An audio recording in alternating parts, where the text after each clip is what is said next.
Welcome back to William on Watch. When asked about Harvard University recently during a News Nation town hall, Donald Trump said, quote, "We had riots in Harlem." And he said, people from Harlem went up and protested. Check it out. Interesting that you brought up Harvard, because when people think about Harvard, what they're basically talking about is they're asking, what do you say to those who view your actions as an attack on academic freedom rather than a defense of fairness? What do you say to that? Well, I say this: we had riots in Harlem, in Harlem, and frankly, if you look at what's gone on, and people from Harlem went up and they protested, Stephen, and they protested very strongly against Harvard. Okay, so no Harvard riots in Harlem, no Harlem protests at Harvard. None of that stuff is true.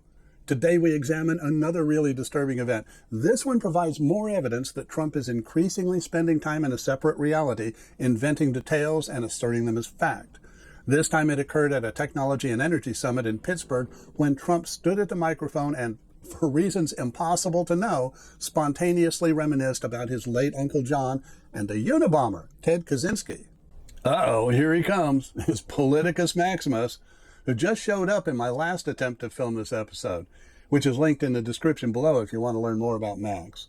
He's sort of a network gremlin designed to create political spin for a conservative think tank.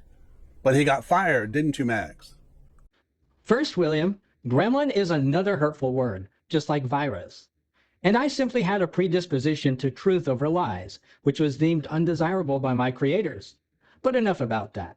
Bet you thought I wasn't coming. But here I am, ready to illuminate your audience. Which brings to mind a passage from The Hound of the Baskervilles, which is, I think, applicable to our relationship, William. Sherlock Holmes tells Dr. Watson, quote, "It may be that you are not yourself luminous, but you are a conductor of light. Some people without possessing genius have a remarkable power of stimulating it." Yeah, so glad to be of service. Let's just watch this clip, Sherlock. My uncle was at MIT, one of the great professors, 51 years, whatever. He was the longest serving professor in the history of MIT. Kaczynski was one of his students. Do you know who Kaczynski was? There's very little difference between a madman and a genius.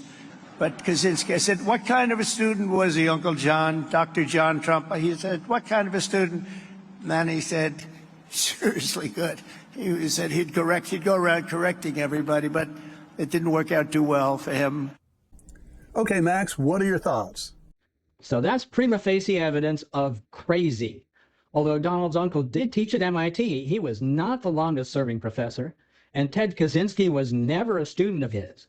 In fact, Kaczynski attended Harvard and the University of Michigan, not MIT. Also, Donald's uncle died in 1985, and the Unabomber was not identified as being Kaczynski until 1996. So Trump is remembering things in great detail that absolutely never happened. Now, it's also true that Trump recently said he didn't know how Jerome Powell ever became Fed chair when it was Trump himself who appointed Powell in 2017. He also suggested that Biden and other Democrats had created the Epstein file when it was during Trump's first term that Epstein died in jail and during which the Epstein investigation was closed. And yes, you might be inclined to write all this off as signs of dementia, but certainly not the Unabomber stuff. That's delusion. That's disengaging from reality. And so is the rest of it, because even the thing with Powell's appointment and blaming others for the Epstein files are consistent with Trump's overall break from reality whenever reality is unacceptable to him. When Trump claimed back in January that the J6 insurrectionists were attacked by the government, rather than the Capitol Police being indisputably attacked by the insurrectionists, yeah, that's delusional also. That's straight up nuts. And true believers are expected to forget on command that they ever saw the beating of Capitol Police officers or the defiling of the Capitol, the bear spray, the noose, all that stuff. You're right. I've made episodes about his delusions before, and I've wondered out loud whether he was just trying to rewrite history to better suit him or just what the endgame was. Yeah, I saw that one about J6. And when he said that huge crowd at the Kamala Harris campaign event was AI generated, his ego couldn't stand the idea that Harris was drawing crowds larger than his. So he simply invented a reality where it didn't happen. The nonsensical lies he repeats over and over are often for that very purpose. Whether it's endlessly repeating the lie that the 2020 election was stolen, or that Biden had a terrible economy, or that the press is lying whenever they report something unflattering about him. Yes, he's creating an alternate reality in which he is the greatest ever, and any reporting to the contrary is simply fake news. It's a place where he's always right, always the most intelligent, always the most beloved, always the most accomplished. And it's a place where truth is not welcome. It's a place where his massive ego can live in complete safety. This fabrication makes more sense when viewed in the context of Trump's fascination with serial killers, such as Ted Kaczynski and the fictional Hannibal Lecter, and with extreme violence more generally. It's worth noting that both Kaczynski and Lecter were highly accomplished professionals of profound intellect, which are attributes Trump claims for himself also. Recall that Trump has described himself as a, quote, stable genius. And in the clip you just played, he says there's very little difference between a genius and a madman. So true. So very true. Oh, and sort of an interesting sidebar. Trump's interest in serial killers was recently reciprocated when Glenn Rogers, aka the Casanova Killer, aka the cross-country killer, saved his last words before execution last May in Florida for Donald Trump, saying, quote, President Trump, keep making America great. I'm ready to go.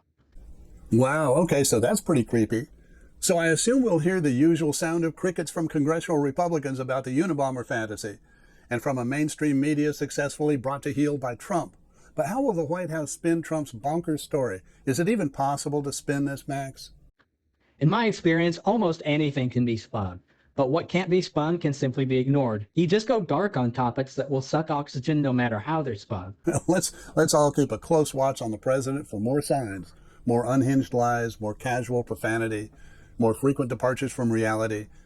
If you received value from this episode, please do hit like and subscribe, and please share a link to this episode with friends and family. Those really are effective ways of getting the word out on important topics like this one. In the current age of media subjugation, programs like William on Watch are essential in keeping the public informed. Thanks so much to Politicus Maximus for his enlightening commentary. I look forward to more of Max in the next episode. Until next time, fair winds.